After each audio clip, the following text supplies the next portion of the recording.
So Rachel Cunliffe and Eddie Dempsey here with me tonight. A number of the front pages lead on coronavirus, and there are different aspects of the story, aren't there?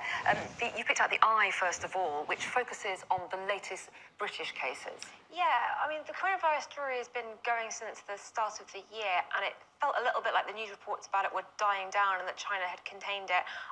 But the latest news that there are 4 new cases in Britain is in all the papers, on a lot of the front pages. There's particular anger that these individuals were allowed to come back to the UK when they didn't have their test results yet. They were the ones who were on the cruise ship who were tested in Japan. But equally, the government had also been criticised for not providing them with enough information when they were on the cruise ship. There was this idea that other countries were giving their citizens who were quarantined on that ship more support. And I can imagine if you were one of the individuals there, you'd want the British government to do everything possible to bring you home. So there's balance between what the individual needs and public safety. But certainly, we've got new cases on home soil now. This story is very much back in the news, and we still don't seem to be any closer to finding a cure or a vaccine. And those 4, as we understand it, are being moved into specialist NHS units. I think 3 different places that they've gone to, the 4 different patients. And one of their subheadings there, Eddie, says, "Fury as Diamond Princess passengers test positive." I think some of the other passengers they travelled with appear to be frustrated that they didn't know that 4 of their number were infected, and are obviously a bit concerned about having been in close proximity. Do you think that that's a problem? Well, yeah, I mean, one of the biggest worries is that human error in what's a complicated system of trying to prevent people travelling with the virus leads to it inadvertently, people being brought in, people not being informed. I know in one of the centres up in the northwest, there was a lot of local concerns from people there, that people were in and out of the hospital. It didn't seem very secure. There was a lot of worries around the situation there. My own personal fears about it is, you know, people often think of frontline staff as being those who work in the emergency services, but then there's also the transport workers. I mean, this broke out on a cruise ship, you know, and that's a real worry. You think of the transport workers in the country coming into contact with everybody and everybody all day long. It's a real worry that they could be people on the front who end up catching this disease. Well, that's true, and obviously a lot of questions over how those passengers were treated on board the cruise ship, because clearly the number of cases went from around 10 to hundreds and hundreds. I think 1/5 of the people on board ended up contracting coronavirus. Yeah, so there were questions about, firstly, what the conditions were like on the ship, and secondly, the quality of the testing on the ship. And Eddie's absolutely right to talk about the transport workers. We talk about these flights, the emergency flights that were getting people out of Wuhan, and then these cruise ship passengers. You've got all of the flight support staff as well. I think there was one report of a plane where they were just informed at the last moment that someone on the plane had it, and the sort of the terror of being in a closed transport space. But equally, what's the alternative? To just leave them in corners of the world? These are British citizens, and it is our government's duty to support them. And I think other countries who repatriated people also then, some of those repatriated people turned out to test positive for COVID-19 as well. So it certainly has happened in other countries. And let's move on to the Daily Telegraph and get their take on coronavirus. They talk about the alert in the UK, but they also talk about Italy as well. What a dramatic image, first of all. This is the Venice Carnival, which was actually cancelled, but obviously people still dressing up for it. I just think sometimes with this story, as I said, this is going on for 2 months, some of the images are the really, really powerful side of it. We've been worrying about the UK. Actually, the biggest global story here is Italy, which has seen 10 new cases, and there are cities that are in 10 deaths, cities that are in lockdown in northern Italy, and what is concerning here is that they can't tell what the source is. There's no individual who was in China or one of those places. The Foreign Office has been urged to put parts of Italy on their list of places that Brits shouldn't travel. Obviously, it's just been half term. More people in Britain travel to Italy than will travel to China. This is kind of the European hotspot, and shows really, and what's one of the worries here, that the time for containment has passed. You've got some virologists, virus experts saying that actually, if the aim is containment, we may have already missed the window for that, because it's just spreading in parts of Europe too. That's right, and there does seem to be the sense, doesn't there, Eddie, of it being a critical moment, because it's not just Italy, which obviously, as you say, a big hotspot in Europe, but also South Korea and also Iran as well. These seem to be countries that are causing some concern amongst the experts. Well, yeah, and the real worry worry is, as Rachel pointed out, not knowing what the source of the outbreak is. You know, people be looking at this, worried about their families, worried about where's going to happen next. Yeah, it's just a dreadful story. Exactly, because in lots of cases in some of the countries, they can trace it back to someone who's travelled from the epicentre, for example, but that seems to be getting a bit murkier now. Especially because we know that the period when someone might be contagious but not have symptoms is significant, between a week and 2 weeks.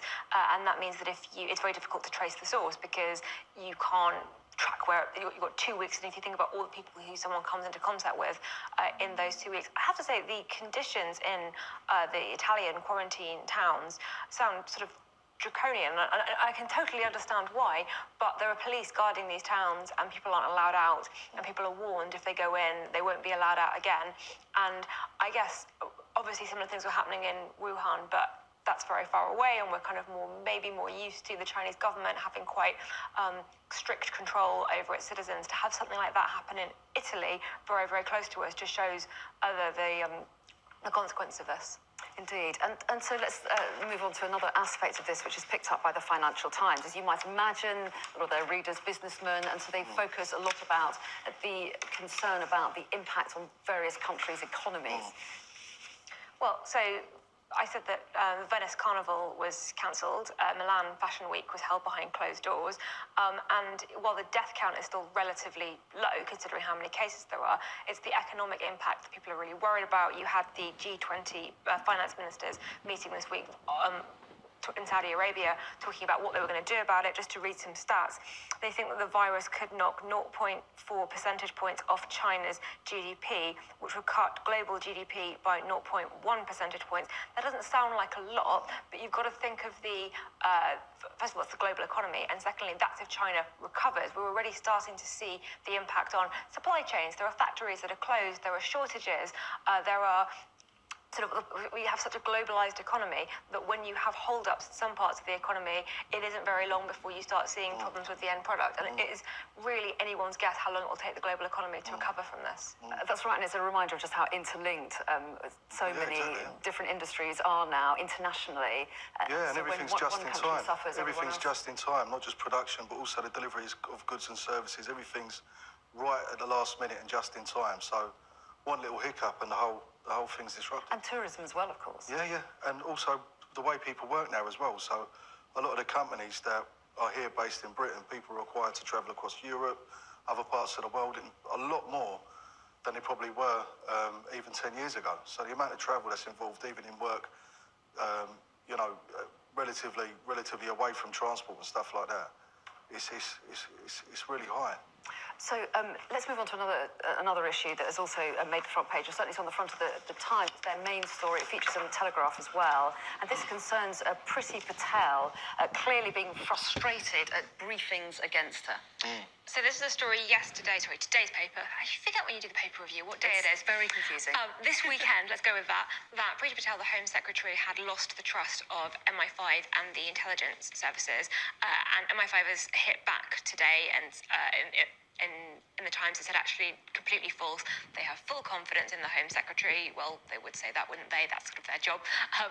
But it's all part of an ongoing story about Priti Patel's conduct in the Home Office. She's been accused of bullying and belittling staff members. And there's also the top civil servant at the Home Office, the Permanent Secretary, who has been probably briefing against her. She's been briefing against him. There's really a war going on between her, the elected politician in charge of the Home Office, and the career civil servant who has been running things. And I think you're going to see a lot more of that in a government that has at its core Dominic Cummings and the idea that actually the civil service should have a lot less power. And she, of course, denies that those allegations of behaving badly. And meanwhile, we don't know the source of the leaks, do we? But she clearly wants to get to the bottom of who's putting out stories against her. Yeah, that's true. And I mean, the political question about how much power the civil service has and how much it doesn't, that's one side of it. But there's also the people that work there. And the General Secretary of the FDA Civil Service Union said the poisonous and unattributed briefings are undermining the relationship generally between civil service and ministers. So it's causing real problems. And for a lot of the civil service, this is a job. They're not really deeply involved in the political games, not at the top level at least. And they're facing a backlash as a result of some of the political arguments that are going on. Well, that's right. And then and lots of talk about big changes within the civil service. We understand that Dominic Cummings, has been quite rude about institutions like this and wants to make quite radical change, which must be quite concerning for those people working there. And also quite insulting, I think, for people who take a job in the public sector and get paid less than perhaps they could do elsewhere, and do what ministers ask them to do, but they're there the whole time. They're the ones doing the research. They're the ones doing the policy.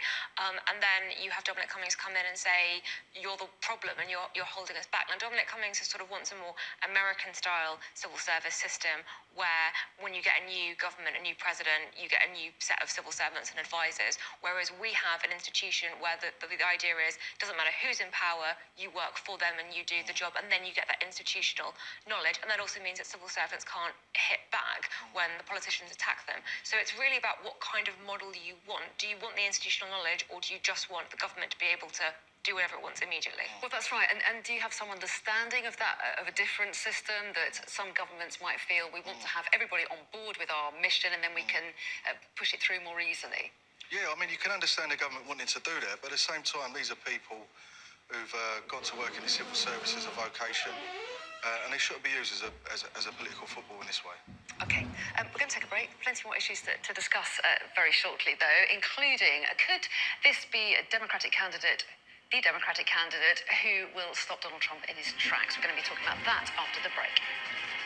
We're going to turn to the inside pages of the Metro next, because they're focusing on last night's caucuses in Nevada, the process by which the Democrat Party is choosing its leader, the person that will face Donald Trump, of course, and it was a good night for Bernie Sanders. It's a really good night for Bernie Sanders. It's his third win, if you count Iowa, which was a bit of a mess, but he's definitely in the lead. I feel like every time I talk about Bernie Sanders, I have to mention he's not a Democrat. He's a socialist, and he sits as an independent senator who sits with the Democrats, isn't even a member of the Democratic Party, but now looks on his way to winning the nomination. And there are real worries in America about this, because the most important thing for the Democrats is, do they have someone who can beat Donald Trump? And someone who is, we looked this up, 78 years old, on the far, far, far left of American politics, does not have widespread support, and also, according to reports this week, is being helped by the Russians in his candidacy. Is that really the person who can take on Trump? Well, there were reports suggesting he was being helped. They also suggested that Donald Trump was being helped, and certainly Bernie Sanders has come out and with very critical of the Russians, hasn't he? What do you make of his certainly doing well so far, but it's a long race. Anything could happen, of course, but so far he's had a good start. I hope he clinches it, because I don't think the Democrats have got anyone else who could beat Trump. And if you remember... You think Bernie Sanders could beat Trump? I do, yeah. If you remember, people said no one would elect Trump. People said we won't have Brexit, but they were all wrong. And I think in America, I think Bernie's got a good chance of beating Trump. I think he's the only one of them who could do it. And I'd really like to see him win. And he's generated a lot of support from young people, hasn't he? That could obviously help him on his way, but there are other candidates that may do better in other states during this contest. So Mike Bloomberg is the one to watch. He had a great line, because someone asked him, well, what do you think about it being, he's obviously a billionaire, an election between two billionaires, and he went, who's the other one, kind of mocking Trump's business abilities. He got on the ballot too late to run in the early caucuses and primaries, but he's very much the kind of centrist on the right of the Democratic Party. You've also got Mayor Pete, whose surname I can't pronounce, so I won't try, but who's really young. It's like 37, I think. Bernie Sanders is 78, and would be if he won, the oldest president starting a first term. But it is odd that after 3 years of the Democrats just desperately knowing that all they have to do is find a candidate who could beat Trump in the elections this year, they don't seem to have found anyone that strong yet. And before we move on, do you think that age is an issue? I think Trump Well, it doesn't appear to be. It doesn't appear to be in this race. But you think about how Trump won. He won because he was dealing with industrial issues. He was talking about bringing jobs back to people and bringing back decent work for people, so they voted for him. If you get another Democrat who's just going to do the same thing as Hillary, you're not going to get anywhere. Bernie's speaking that language, and I think he's the only one who could possibly beat Trump. Okay, well, that's going to be a very interesting race. Let's move on to a story now inside the Daily Mail tomorrow, and it was certainly something that was in the Mail on Sunday as well today. And this is all about whether or not Harry and Meghan could use the royal brand, which now has been they've been told by the palace that they can't. This is totally ridiculous. This is about the use of the word royal, because they announced on Friday that they weren't going to use the brand Sussex Royal, and they weren't going to mention royal anywhere in their branding. They've been asked by the palace not to, and they're pointing out that basically the palace, in their statement, does not trademark the word royal. And in fact, I can think of quite a few company names that have royal in their company name that are nothing to do with the Queen. But it's really just another sign of the divisions between Sussexes and Buckingham Palace. You know, initially it looked like what they wanted was a slimmed down role, supporting the royal family, but not being full-time royals, and now they're being kind of sidelined. But there's just so many anonymous quotes by palace insiders, and one of them I just want to read out is it says, criticising Harry and Meghan, saying, "Sniping from the sidelines doesn't help anyone," says an anonymous source to the Mail. I mean, there really are, the Queen's very much stayed out of it, but there really are clearly so many people in the palace who are just out to get this couple, and I think it's really toxic. I'm going to move us on, if that's all right, Eddie, because we've only got about 30 seconds, and I know you wanted to talk about Tyson Fury and his win. I don't know if you stayed up for it or you got up early for it, but you definitely saw it. It was every boxing fan's dream. One of the biggest fights ever. It was like beat Rocky, any of the Rocky films. Here's a guy who was knocked out cold in the 12th round, managed to get up off of the canvas, come back from mental health issues to win in Vegas, and did what he said he was going to do. He was going to knock his opponent out. Absolute brilliant. Do you want to see him fight Anthony Joshua next? I just want to see the guy enjoy his win for now. I don't want to make any trying to fix any fights for the guy. I'd just like to see him enjoy his win for now. He deserves it. He's done incredibly well. I won't ask you for a comment, Rachel, because I'm pretty sure you talked. I found that inspiring, though. I found that really inspiring. Yeah, good for him. Anyway, we're out of time, but I'll see you both again at 11:30. Thank you for the preview. Our first look at what's on the front pages as they arrive. Over the next half an hour, we'll see what's making the headlines with the City AM comment editor, Rachel Cunliffe, and the trade unionist, Eddie Dempsey. So, hello again to you two. Hi. So let's take a look then at what's making the front pages. And the Daily Telegraph leads with the spread of the coronavirus, saying the new cases confirmed in the UK and the outbreak in Italy have led to fears of a pandemic. In The Guardian, experts have warned that time is running out to contain the virus as countries scramble to bring the situation under control. The Eye says there's anger that 4 cruise ship passengers who returned to the UK from Japan have now tested positive for the virus. COVID-19 is also on the front of the FT, which says 10 Italian towns have been quarantined as the country suffers the biggest outbreak outside Asia.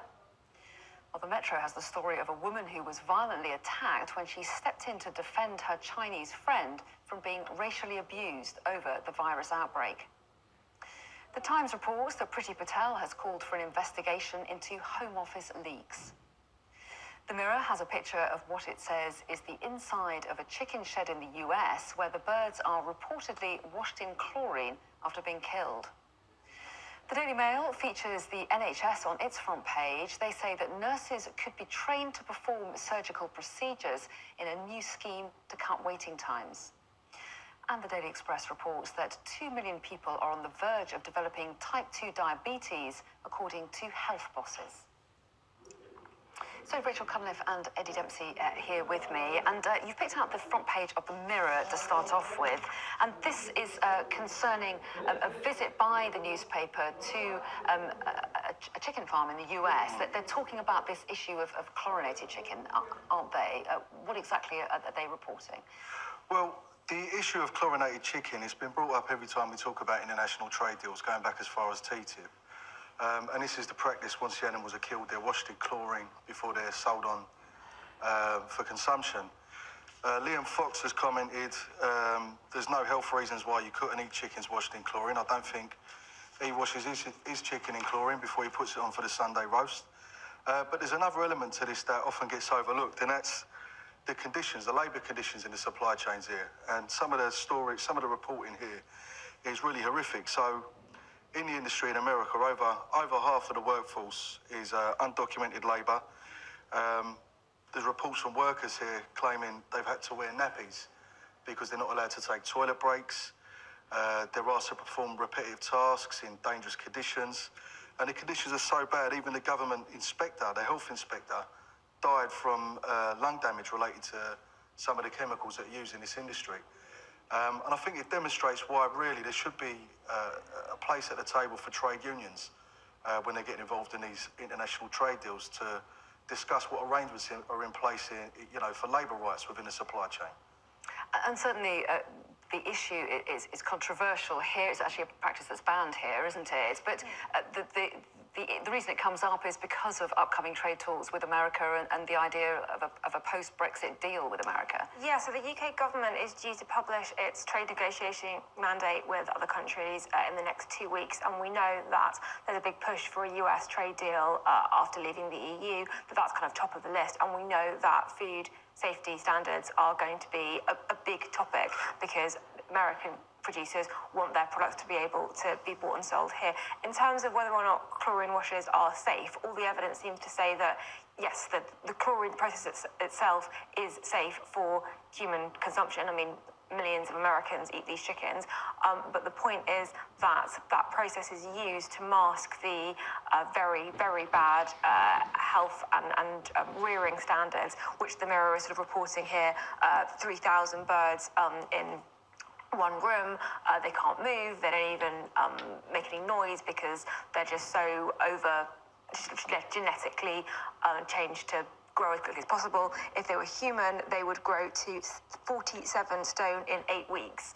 And it's all of these all of these processes that do make American chicken much cheaper. And one of the reasons for possibly bringing it here would be that it would cut costs for consumers, but you've got to look at the entire process and whether we as a nation are comfortable with these kind of standards being involved in the way something gets onto our plates. Well, and the government has consistently said that it's committed to maintaining high standards, and the law is in place at the moment, isn't it, that bans the practice. So yeah, that's I think right. The concerns are well-founded. Well, at the moment we import about 900,000 tonnes of chicken into the market here. But really, this is just the general direction of meat production, to meet the demands of the market, reduce costs. This is the direction of travel. And one of the reasons they wash these chickens in chlorine is because they're so sick and in such bad shape, these chickens. They say if they didn't wash them in chlorine, then 350 million Americans would be sick every week from eating them. The idea is it gets rid of things like salmonella and E. coli and that kind of thing, is that right? Yeah, That's why the practice is used, yeah. But they're more likely to have those kind of issues because of the way that they're reared. And in terms of the government's response, the Environment Secretary, George Eustice, has said, no, we're not going to relax any rules on chlorine chicken, but they could wash them in lactic acid instead, and that would solve the problem. So there's kind of like, okay, we won't have chlorine-washed chicken, we'd have acid-washed chicken instead. So see how you feel about that being on your plate. Okay, well, obviously, we'll wait to hear what is done about that. US trade talks further down the track. In the meantime, let's move on to another issue which is on a lot of the front pages tomorrow, and this is the latest issue as regards coronavirus. It's on the front page of the Daily Telegraph. What a picture there, taken in Italy. The Venice Carnival was cancelled because of a new outbreak of coronavirus in Italy. Obviously, we've got 4 new cases here in the UK. That's on a lot of the front pages. And there are real concerns now that the time for containment, if that has not already passed, is definitely, we are at that point now because we're having new outbreaks in Italy and the UK and in also South Korea and Iran and other places. They think they might have some in France too. And it's not always possible to trace how the outbreak started, which individuals they were. There was talk of adding a lot of European, Italian places to the Foreign Office's list of places that Brits shouldn't visit. Obviously, we just had half term. A lot of British people went on holiday to Italy.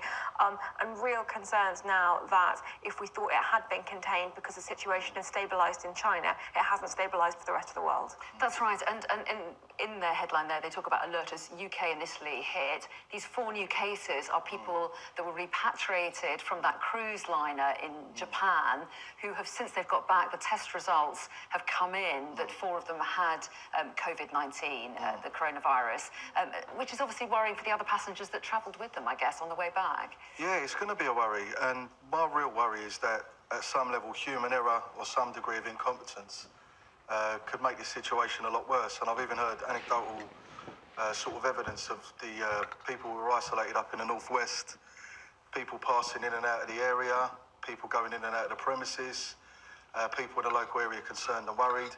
And I say a prayer every night for the transport workers in this country and around the world who find themselves at the front line.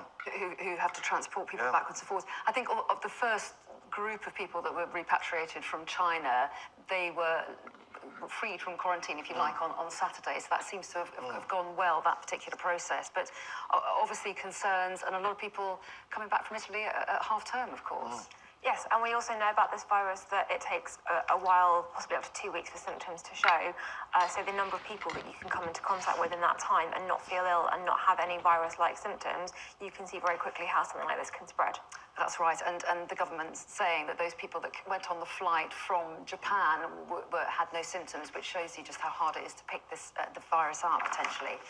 Let's move on to another story that you've picked out inside the Times concerning the Labour leadership race, and they're talking about Keir Starmer, who's called for an end to infighting. Well, this really arises out of comments from Ian Lavery and others who are amazed at the level of corporate funding they say Keir's enjoying. He's only had about $7 grand from trade unions, from what I can see. One of the comments is, what does it say about his politics? Well, I think it says a lot for a Labour leader to be corporate funded. And I can't really understand why he's managed to find himself so far ahead in the leadership race. I think Labour Party members may be voting for comfort, but really, this guy, more than anyone else, is responsible for Labour's failure. The number one policy that saw Labour, see the red wall fall and Labour collapse in the general election was his policy on the EU, which he's still pushing. So I think this guy's a specialist in failure, and I can't see what's to be gained by keeping this guy in the race. So I don't really understand what Labour Party members have got in their mind by, pushing this guy to the front. You're not a fan, as you say, Ian Lavery raising questions about the funding. I don't think we have confirmation of where that funding's come from, do we? It does say he's declared £7,000 from the trade union Unison, and I think he's also said that he will publish... We'll see the rest at the end. He will publish it all, but I don't know if we know for sure for now. Rebecca Long-Bailey, who, let's face it, was also very instrumental in the Labour complete failure, and was a front-bench member of Corbyn's shadow cabinet and is the Corbynista continuity candidate. She's got 55,000 from Momentum, the pro-Corbyn group, and 100,000 from trade unions. So she's also being bankrolled by specialist interests. She's being bankrolled by the movement. She's being bankrolled by a part of the Labour movement, but Labour's only going to win elections if it can be more of a broad church. Clearly, the very far left policies of Corbyn and Rebecca Long-Bailey did not work in the last election. It was the Remain policies of Keir Starmer. Keir Starmer was instrumental in pushing Labour into being a Remain party, and they were punished for it at the election. They were also punished for having a manifesto that didn't... Free movement of Labour. Did the election not happen for this guy? I mean, seriously. So you don't when you hear him speak like that, you know Labour's going to be... You don't think that the manifesto that failed to really resonate with voters in Labour's homeland had any impact on... The one policy more you think it's all about Brexit? In that manifesto that saw Labour's defeat was the policy on the European Union, and that was Keir Starmer pushing it from the start. He drove the party from respecting the referendum, which was a viable position, to becoming a party Remain, and it was catastrophic for him. So he's responsible for it, and I can't imagine what Labour Party members are thinking by continuing to support this guy when he's responsible more than anyone else out of the leadership candidates or anyone else in the shadow cabinet for their defeat. I think you're being a little bit too kind on Jeremy Corbyn and John McDonnell and other key members of the Labour team who lost that election. I've actually joined the Labour Party for the first time in my life to vote in this leadership election because I would quite like it to be a party that could win elections again. So I'm keeping a very close eye on this. What I will say is that Keir Starmer is the only one who is calling me repeatedly. His campaign, hitting the phone banks, I got a poster of his face sent through to me the other day. They've got much stronger messaging than the other candidates. I'm not sure if that means he's a viable election candidate, but definitely a lot of phone calls. Okay, and I think the ballots open tomorrow, don't they? So that race properly starting there. We're going to take a break. Coming up after the break, splashing the cash, how the Conservatives are set to hit a spending milestone. And more on that after the break. With me tonight, the City AM comment editor Rachel Cunliffe and the trade unionist Eddie Dempsey. Let's turn inside the Metro next, because already the papers are looking ahead to the budget. It's March the 11th, it's a while away, but the suggestion that this government could spend a lot. Yeah. I mean, it really is a remarkable story.